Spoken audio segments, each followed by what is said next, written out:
I'm Al McFarlane. Welcome to The Conversation with Al McFarlane. Glad to be here and glad to have you along as well.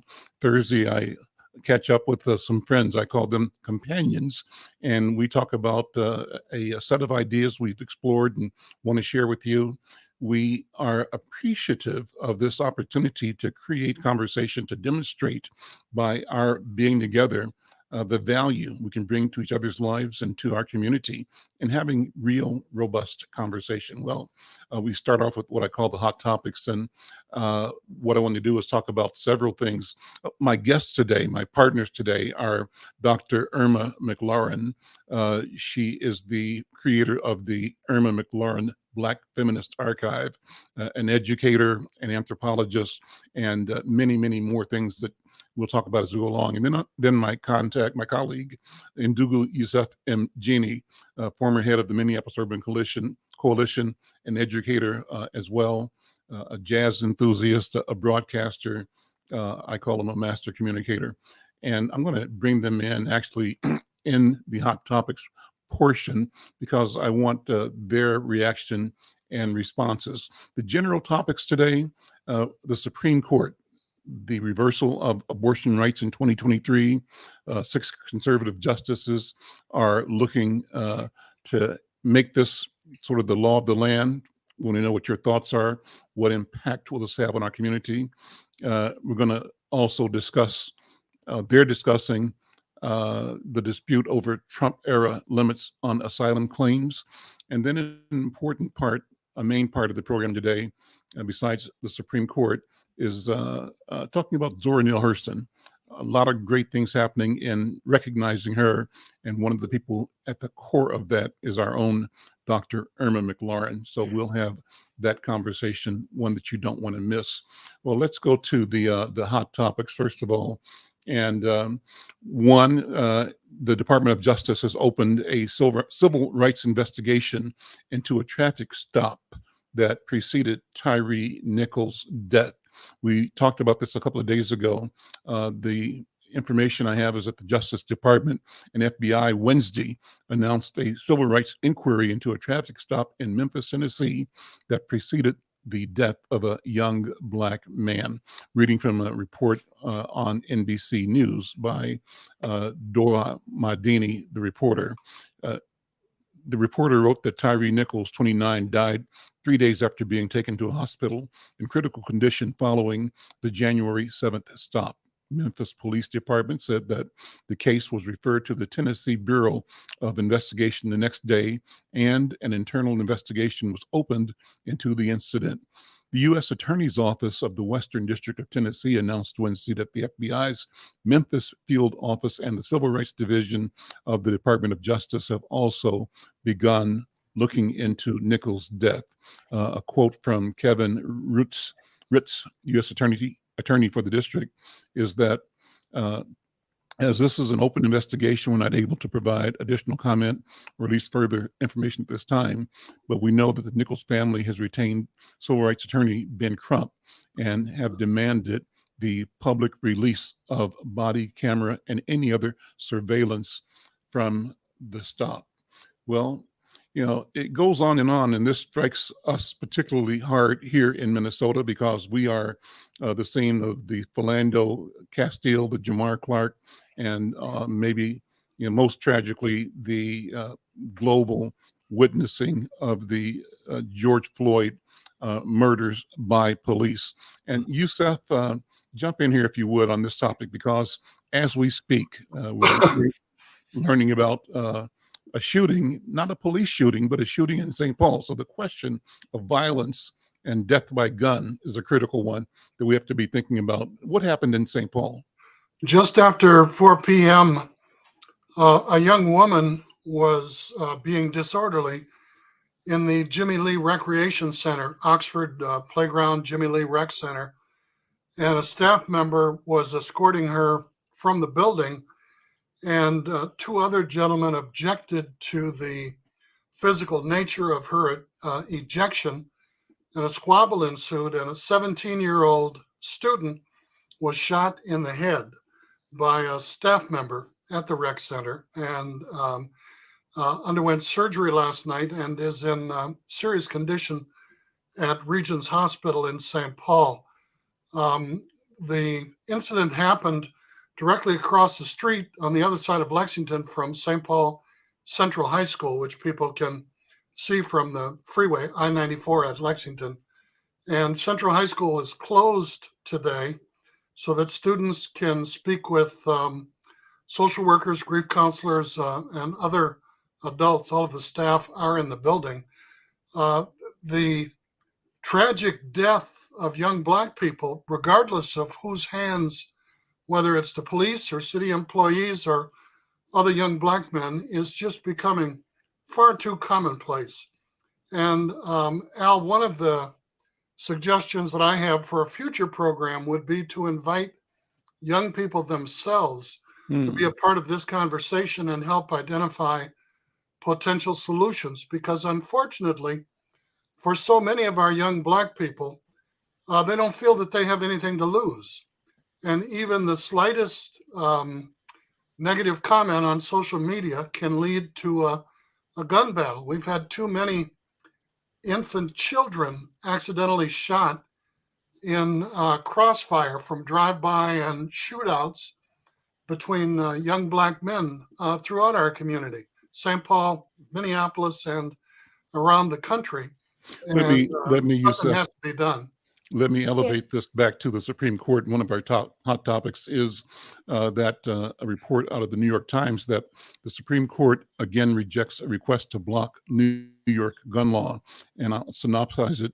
A report by Adam Liptak says that the Supreme Court on Wednesday turned down a request from firearms dealers in New York to block parts of recent state laws that they said violated their Second Amendment rights. The court's brief unsigned order gave no reasons, which is typical when the justices act on emergency applications. On January 11th, the court also without comment rejected a request to block other provisions of one of the laws at issue in the new case. The two orders suggest that the justices will not immediately elaborate on the scope of its landmark decision in June, establishing that the Second Amendment protects, as Justice Clarence Thomas wrote for the majority, open quote, an individual's right to carry a handgun for self-defense outside the home. Last paragraph here. That decision, the New York State Rifle and Pistol Association v. Bruin, struck down a New York law that required people seeking a license to carry a handgun in public to demonstrate that they had a proper cause. State lawmakers promptly passed a new law that they said protected public safety while complying with the Supreme Court's decision. So Yusef and Dr. Irma, how does the country justify not dealing with control and expanding gun law and gun regulation, given the continued pandemic, I call it, of murder by guns in the community? Dr. Irma, go ahead. Yeah, I was just reading a piece that I wrote after the George Floyd death called Minneapolis is Burning. And what I talk about, at one point is the history of Black rage in America. And there's a quote by James Baldwin that says, quote, "To be a Negro in this country and to be relatively conscious is to be in a rage almost all the time." And I think this is one issue that we're not dealing with. On the one hand, there's rage among Black youth because they don't have jobs, they don't see access to opportunities, they don't have the economic means to buy all the consumer stuff that's being pushed at them all the time. On the other hand, we have a fundamental contradiction, in this country where we have elevated the right to bear arms as sort of superior to any other aspect of the Constitution. It supersedes everything. And what it basically says is that you have the right to do violence. So we have to look at how can we, on the one hand, condemn violence, right, as the outcome of whatever it is, whatever the conflict is. And on the other hand, we're sending messages that say, you have a right to bear arms and to do violence inside your home, outside your home, and you get to decide, if you're white, when the appropriate time is and whether it's justified or not. So I think we're sending mixed messages. And as I look at some of the TV shows like Chicago PD, there is tremendous violence that our kids are consuming on a daily basis. From the shows that they watch, the cartoons they watch. These things are promoting violence, and they don't promote reasonable resolution of anything, of any kind of conflict. Two comments, Al. Straw purchases and background checks. Number one, there was a shooting last year at the Truck Stop Bar in downtown St. Paul where 17 people were shot, and a young black woman was killed when two young black men pulled out their guns and started shooting, they thought, at one another. It turns out that both of those guns were the product of straw purchases, where a person eligible to purchase firearms did so and then sold those two firearms to people who were not eligible to carry or own firearms. So straw purchases is a major problem. That's also a critical issue in terms of guns being bought in southern states and then taken across the border into Mexico and being sold to cartels that are resulting in carnage on a daily basis. The second thing, background checks. You can go to an armory or a garage sale and buy a firearm, and all you need is cash. The purpose of background checks is to make sure that the person is not a convicted felon, is not mentally ill, and is a responsible adult who has demonstrated not only knowledge about gun safety and gun laws, but also gun proficiency at a firing range, that they won't accidentally go home and wave it around and shoot somebody in their family. The purpose of background checks for concealed carry permits is to prevent people who are either not eligible or not qualified for medical or other reasons to be carrying a firearm in the first place. And unless and until we tighten up the laws on straw purchases and on universal background checks for whoever is interested in obtaining a firearm, we're going to continue to have this unrelenting, senseless carnage that we're witnessing on a daily and weekly basis. And I also would co-sign please. that and add to it is that we have to begin to give kids early on the tools to manage conflict in a way that is not violent. And also we have to look at gun checks, to have background checks are great, making sure that people are properly able to buy it. But we also have to look at the kinds of guns that people are able to buy. To protect yourself and your family, you do not need rapid repeat firearms. We do not need military kinds of firearms that are available to the general public. They were never designed for that, and they should not be able to buy those. So I think we also need a moratorium on what kinds of firearms, if in fact people are exercising their Second Amendment right, what are the kinds of firearms that are appropriate for people to be utilizing? I agree wholeheartedly. Yeah, absolutely. Good points. I want to stick with the Supreme Court. That was our main topic today for the first part of the show.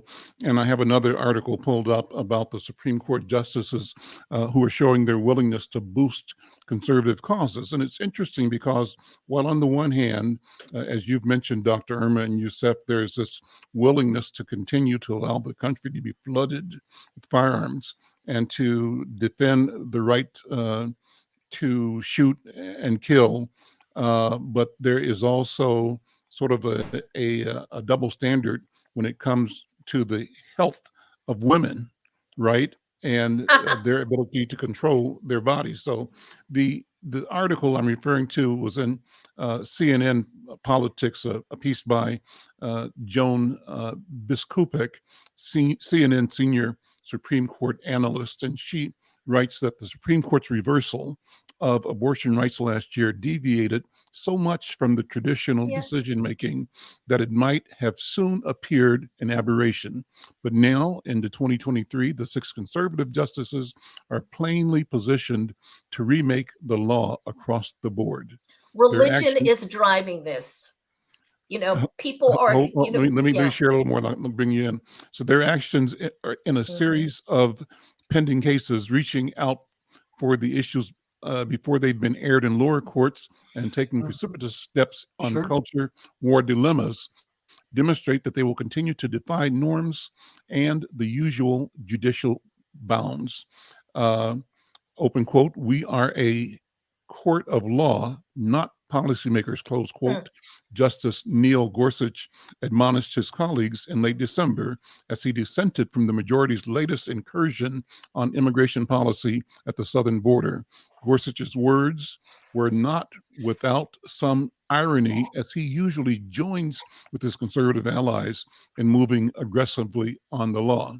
Last paragraph here, liberal justices had warned that last June, when the majority reversed Roe v. Wade, that it had some other precedents in its sights.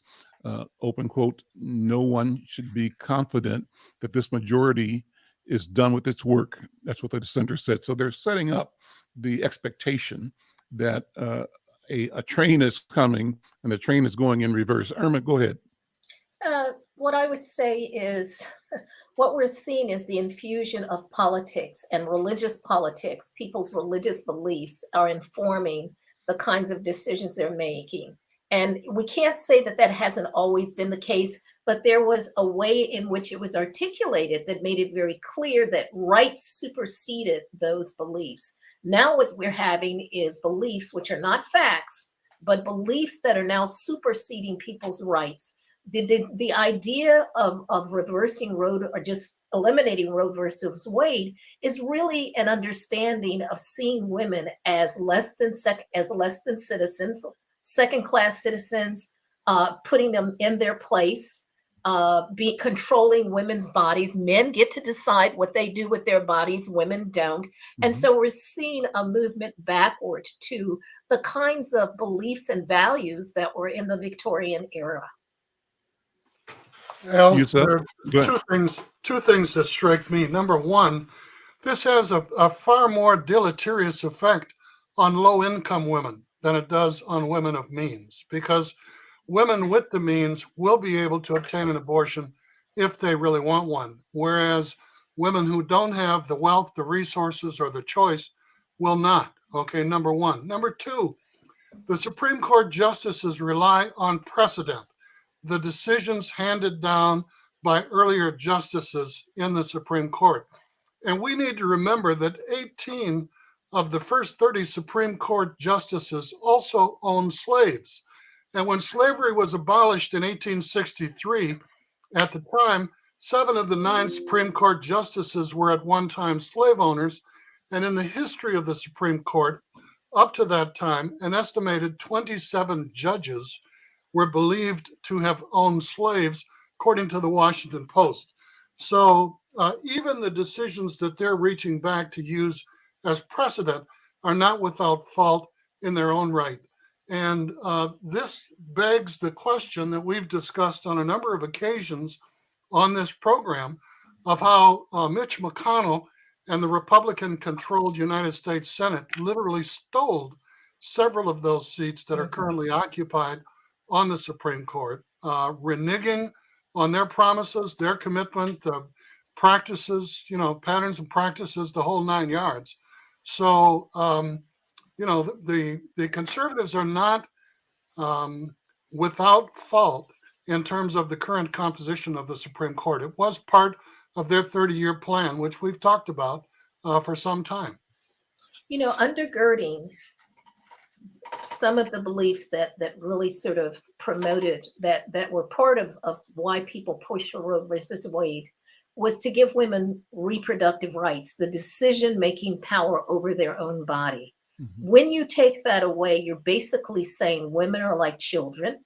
They need to be controlled. We need to dictate to them what it is that they can and can't do. And we're moving back to that era. It's not just about rights, but it's about the perception of women and whether they are considered to be responsible adults or whether they're considered to be people who need to be taken care of by men, and particularly white men. I was listening to a show, I think, on public radio early this morning. It could have been public TV. I'm not sure which was early, but it captured my attention because it talked about the history of the medical profession's Yes. decision and discussion about abortion, who should have abortion, whether abortion should be legal or illegal. And I think it focused on maybe the turn of the century in East Coast. They called them Yankee doctors, leaders, led the move to out of their discussion create this new field called eugenics, right? Yes. Which they tried to rationalize policies to prevent white women from having abortions, while at the same time they were executing practices on their fear that Chinese and African people would overtake whites as the majority in a period of time unless they did something about it. So race and power, both here, the power for white men to compel white women to have children, whether they choose to or not. Yes. And then the power of white people to restrict, to have an official, in their mind, legal system for retarding or aborting or preventing the growth of Black and brown populations. And so this is consistent with many of the contradictions. I call them lies that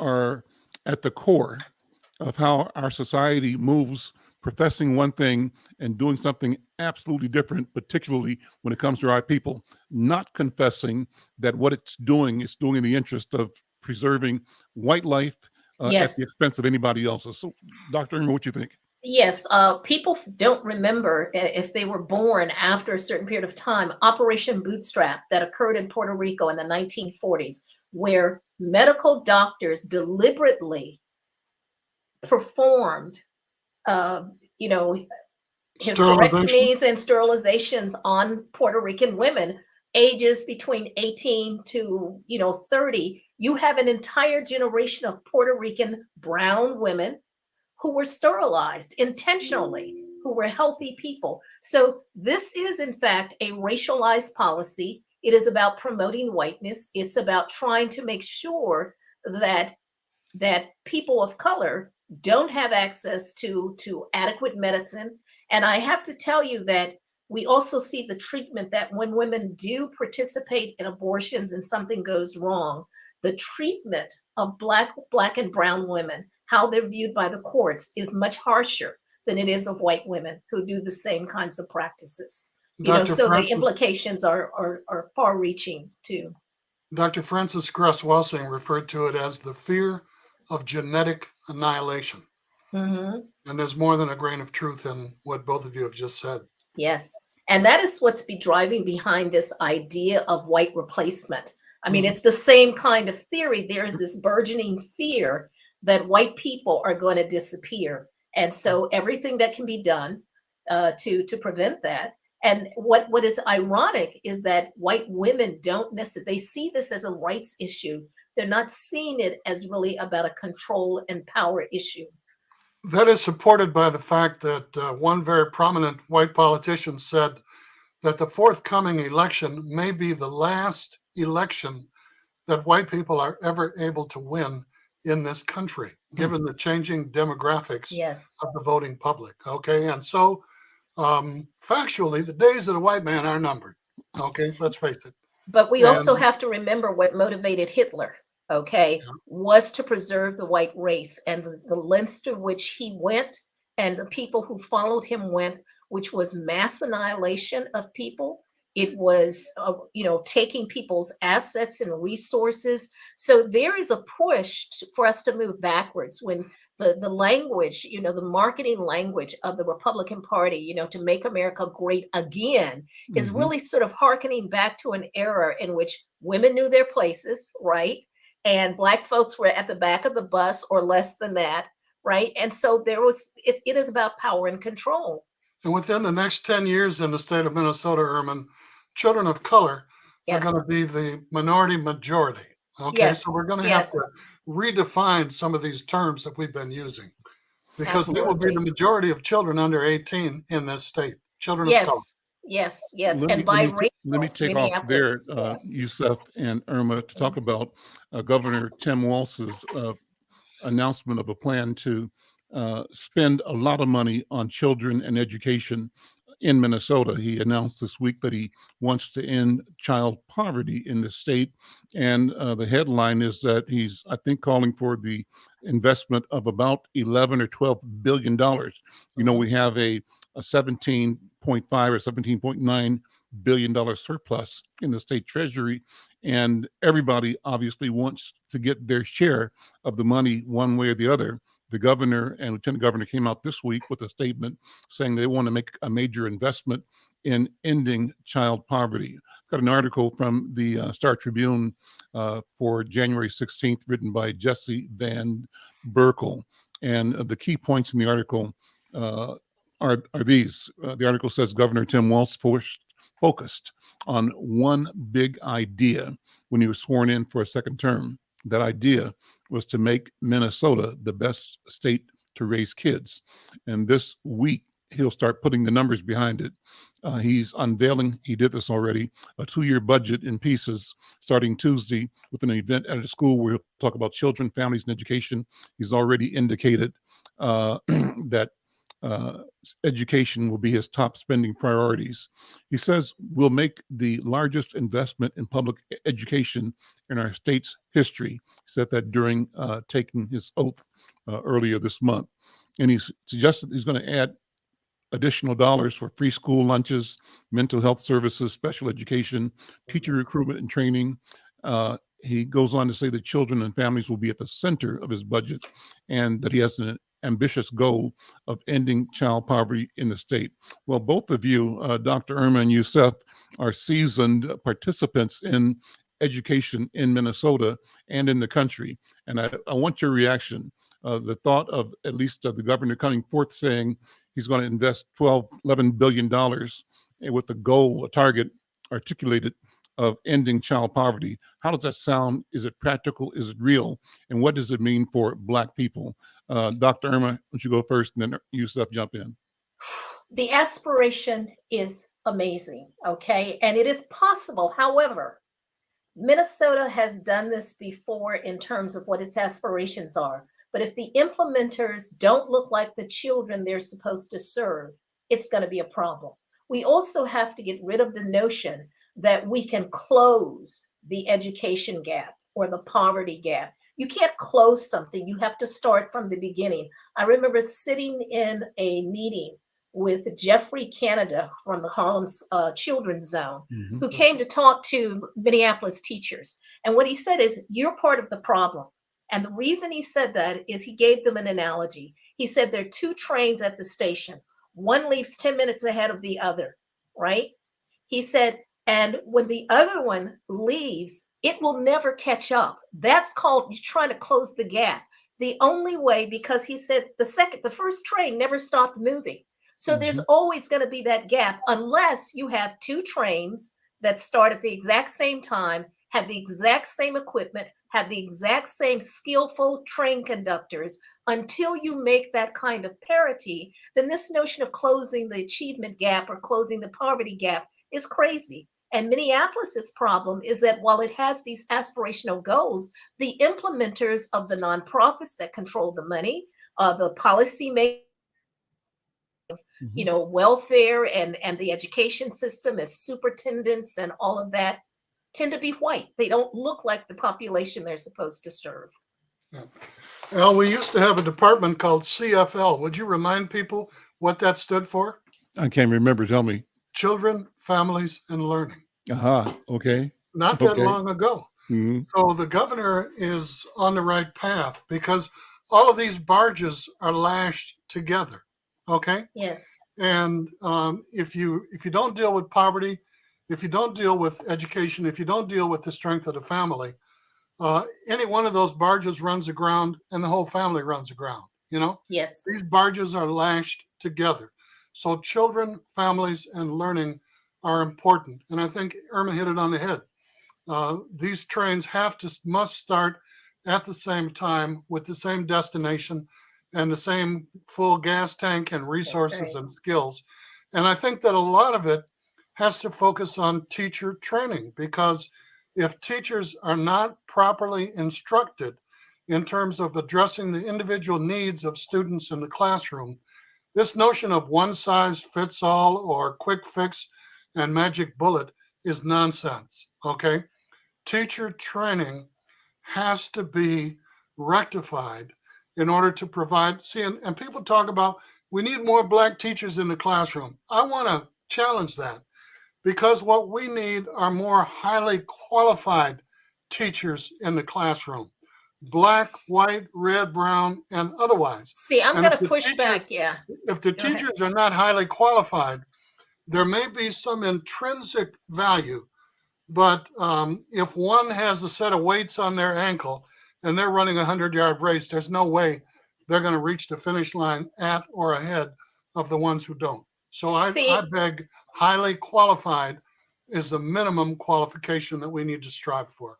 Go ahead, Irma. And I'm going to push back a bit, because the notion of qualified teachers, I think that where we need to start are, one, recognizing two things. According to the National Center on Education, 87% of all the teachers who teach in public schools and public charter schools are white. 87%.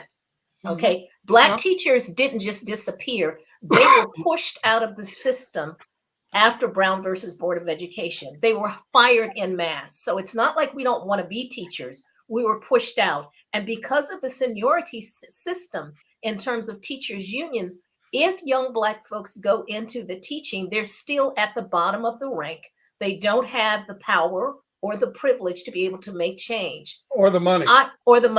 I was part of a poverty program. And so, one, people have to stop thinking that they're inventing something new. This has been done before. Why did it fail? It didn't fail because it wasn't successful. And I'll give you an example. I attended Yale Summer High School at 16.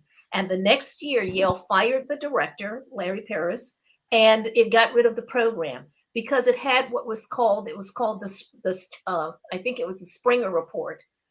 The Singer Report said, this is a good program based on great books. We were given study hours. We were reading Communist Manifesto, Antigone.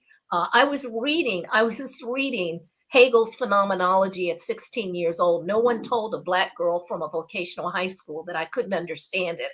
We were doing it. The Singer Report said, this is a good program, but it is not the mission of Yale University. The mission of Yale University is to educate the 1,000, whatever the number was, of white men to become leaders. So it wasn't that these programs failed. So we need to, one, go back and look at, remember the algebra project in the Delta, where Black kids were being taught algebra who had a basic education because of how it was taught. We need to, one, change the educational curriculum in terms of how teachers are taught. They need to be given subject matter knowledge so they know something and not just know curriculum design and that. And we need to challenge the idea that children are now being basically educated to take a test so that the schools look good and they can get funding, but they're not necessarily being encouraged and nurtured to really learn, to have a love of learning in that sense.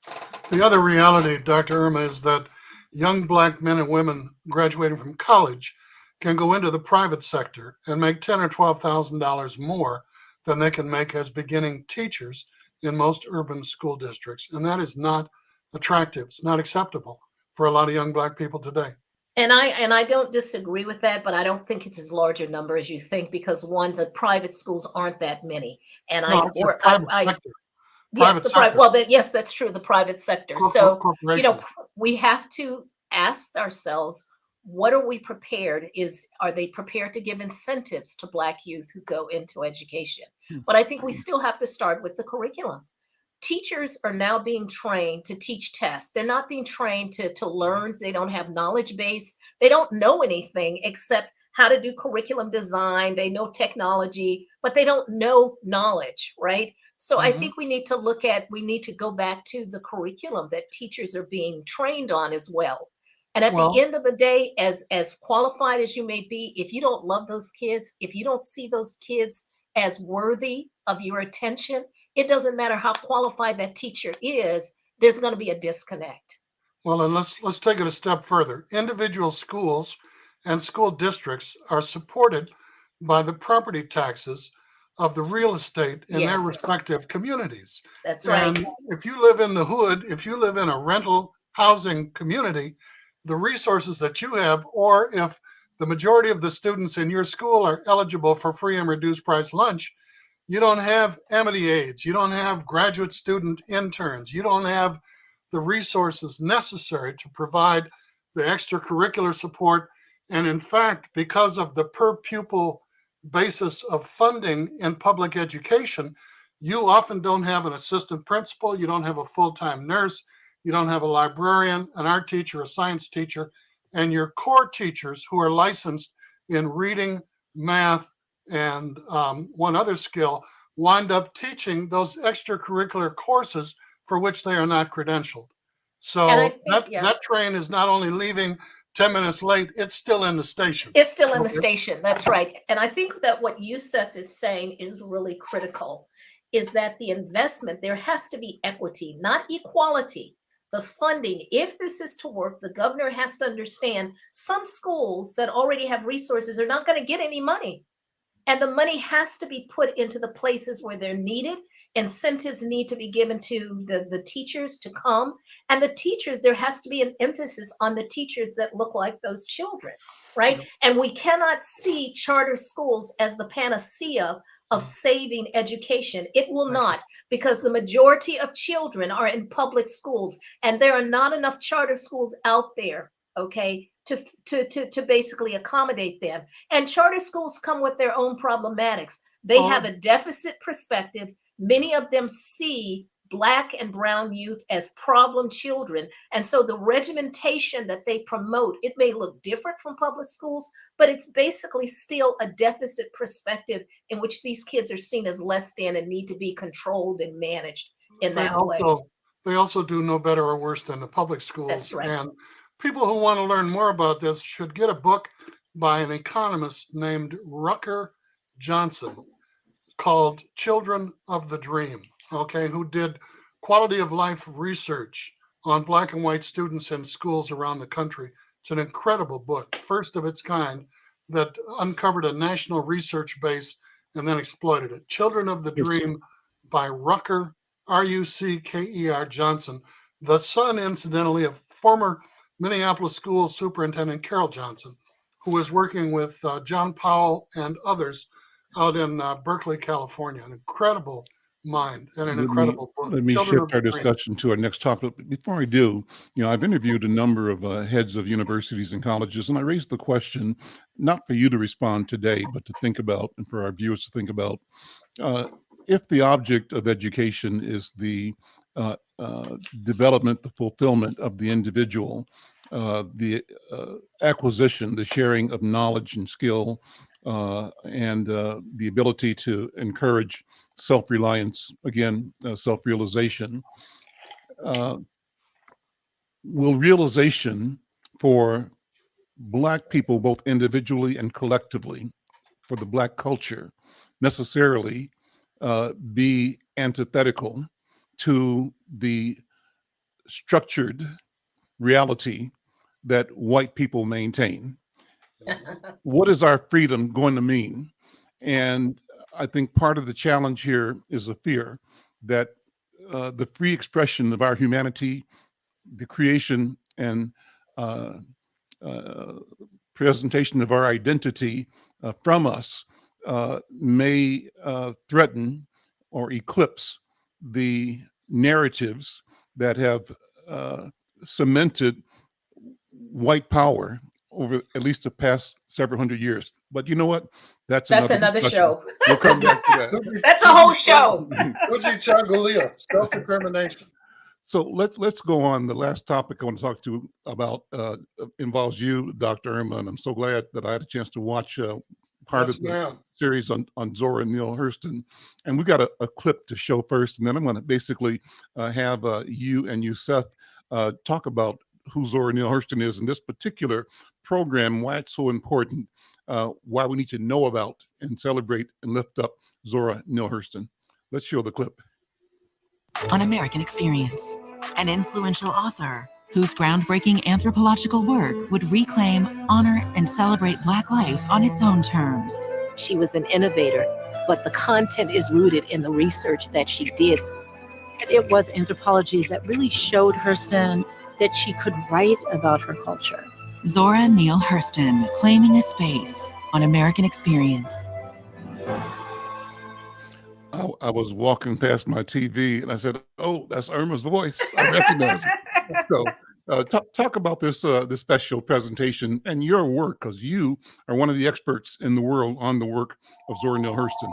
Irma, go ahead. Yes, absolutely. First of all, this is like a love fest for me, right? A love shrift, as they would call it, because she's being recognized in this documentary as an anthropologist. Mhm. Everybody knows her as a novelist. We love Their Eyes Are Watching God. We love that Oprah brought it to the screen.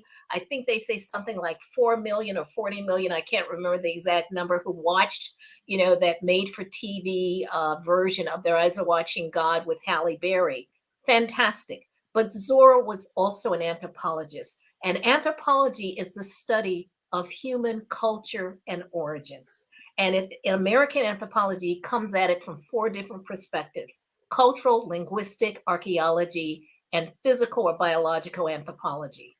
And so situating Zora in this makes her not just someone who's writing using her imagination, but someone who is collecting important data and documenting. And she was also among the first to do what we call visual anthropology. Those films that she collected give us a taste, as you saw in the documentary, give us a sense of what life was like for rural Black Americans at a moment in time when everybody was moving to the north. She was documenting what was happening in the South.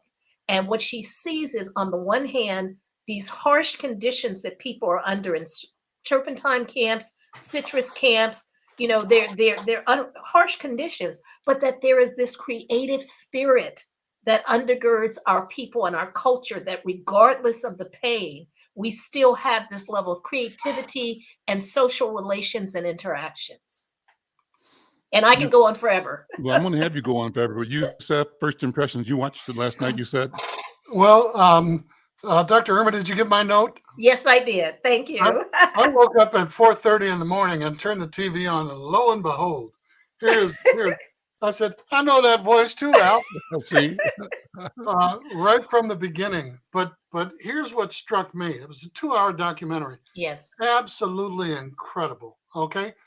I was reminded of the documentary called My Name is Polly Murray. Do you remember that? Oh, yes. Polly Murray was a sister who was the backbone of many critical Supreme Court decisions, including Brown v. Board of Education. Yes. And Ruth Bader Ginsburg's arguments before the Supreme Court, before she was appointed to it. And I say that because Zora Neale Hurston was not just an anthropologist. I don't want to take anything away from that, Right. particularly in view of all of the obstacles that were placed in her path. But that's my key point. She was so resilient. She was an anthropologist. She was a novelist. She was a playwright. She was a poet. She was a teacher. She was a journalist. She was a community organizer.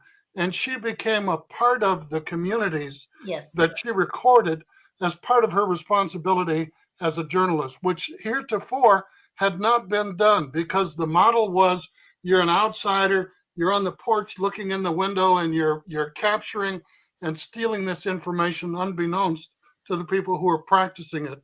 Zora was in there playing the drums in the church when she did a piece on people going into trances during religious ceremonies. But so multi-talented across so many venues and so many genres and for such an extended period of time. I mean, my God, you had to just say, this wasn't a woman, this was a super woman, a creative woman, and a real gift to our culture and to our legacy. They Unbelievable. mentioned her being akin to a black Annie Oakley because she showed up down south with a 6-shooter or a gun on a holster, like in the Old West. And because she traveled alone and Defended herself. often was in situations where she'd be the only woman for miles around and still had the courage, but also the preparation to defend and to let people know that she was there and she meant business. Irma, tell us more about her upbringing, and because she really had a series of both good luck and bad luck in her future in terms of finding ways to advance her pursuit of knowledge. One of the things that was interesting is that she was smart enough to act like she was 10 years younger and go back to high school when she was a grown woman, right? And get a high school diploma. And that strategy really played well for her, even through her college training as well. I think it's important to understand that Zora comes from a unique background. She was not born in Eatonville, Florida, but she moved there when I think she was around 2 years old. Her father eventually became the mayor. Eatonville is one of the few historically documented Black towns. It is not the Black side of a white town. It is an independent and now on the historic registry as a Black town. What that meant is that the culture was very internal to Blackness. It was not about in response to white people. It was really about a Black culture. And so that's what she brought with her particularly when she moved to New York. And it created tension, because she saw the beauty of this Black Southern folk culture in ways that writers of the Harlem Renaissance were trying to get away from. They were trying to promote a more sort of talented 10th, middle class, bourgeois, if you would, way of life as the way, and the protest movement. Zora wasn't into that. She was really celebrating. And what made her unique is that she wrote in dialect. And what people don't understand is that her novel, Barracoon, which had just came out, it took it 87 years to be published. And this is the story of the last African. He is part of the group Africa Town, and we'll do a show on that down the road, of the slave ship, the slaves who were brought after slavery had officially ended. She writes this novel about this work about Cujo, and it's a novel, but she's also telling his story. And the publishers say, if you translate it into standard English, we'll publish it. And she says, so no. white people can enjoy it. So they can enjoy it where they don't have to work in order to understand it, right? And she refuses to do that. And so it literally is sitting on a shelf. It's supposed to be copyrighted in the archives of either the Library of Congress. And it sits there until now.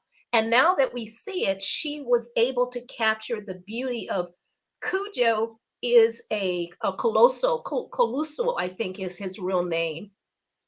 She is showing us someone who is trying to make the translation from being African with his own language, knowing that no one there speaks his language, right? And so is forced to create his own language that is a fusion of African and Black, what we call Ebonics or Black Creole. So we see this actually in his language of this transformation. And it's the documentation, the beauty of the people in Africa Town is that their enslavement is documented, and it can be traced to one family and the people who benefited from it in ways that we don't necessarily have that documentation for the vast majority of enslaved people. So it's a wonderful story, and her visual documentation, as well as her written documentation, as well as her participation, as Yusef pointed out, in the research is important, because that's something that doesn't actually come into anthropology until the 1980s. We call it reflexive anthropology, where you're very well conscious that your presence in that field site actually changes the dynamics. And so you have to account for that. And Dr. Irma, you're too humble. Your contribution to that documentary really is unmatched. I mean, your expertise, the background, the research, the knowledge, really flavored and colored that documentary. And what I appreciate is your ability to communicate across generations, so that whether people had a PhD, a GED, or no D at all, they could follow every word that you contributed. And it really made the documentary worth watching. Thank and you. listening to. Beautiful. Well, I can tell you, it warmed my heart. I get a call last spring, and they say, we've read everything that you've written. And a lot of my, except for one academic article in a journal called Fire, a multimedia journal of Black Studies, and my article on Zora Neale Hurston, which was called sort of, Zora Neale Hurston, Heterodox, Enigma, and Black Studies Scholar, which was the second most downloaded article in that journal. Outside of that, I've actually published most of my work in sort of lifestyle magazines, but non-academic, because like Zora, I really wanted to talk about her with the folk. I wanted people who didn't have a background, an academic background, to be able to understand her value as an anthropologist. And when they said to me, we've read everything, we've listened to your talks, I've been on NPR years ago talking about Zora. I said, okay, does that mean I'm going to be in it? And they said yes. And then when they came across points that they needed to clarify, I'd get these emails saying, can you help us? We need to clarify or document this, that, or the other. So for me, it was like this amazing opportunity to take those 3 decades, because I'd been studying Girlfriend for about 3 decades, doing research at the Beinecke at Yale University, studying her letters, and at the University of Florida, where I was once tenured and teaching there. And it showed. Yeah, thanks. Yeah, beautifully. Thank you. Thank you, sister. Well, one of the things that I was interested in seeing and learning is about the interface between, people who were artists or creatives and the system of patrons or patronage. And her story again and again talked about what she could and could not do. Yes. Because different patrons preferred this and not that, or that and not this. And there were limits to the philanthropy that rich white people brought in their support of Black people. Talk about that. And what's the bigger meaning of that in terms of power dynamics between wealthy and not wealthy, but particularly between white money and Black genius? Well, in some ways, we're seeing it play out again in terms of white foundations and philanthropy organizations supporting artists. Black artists don't get the kind of support that they want to. They don't get the kind of support that they want to. And when they do, there are all these conditions. I think what makes Zora unique is that this is a woman who's operating in the 1920s. Think about what were the opportunities for Black women in the 1920s. They could be a domestic. They could be a teacher, maybe, in segregated schools, again. So there weren't a lot of opportunities. Or they could be someone's wife, right? And there weren't many. And the people who recommended that she not receive a Guggenheim or another fellowship, Yes, because she didn't have a doctorate, who literally said, do not give this woman a grant. She doesn't deserve it. She won't right.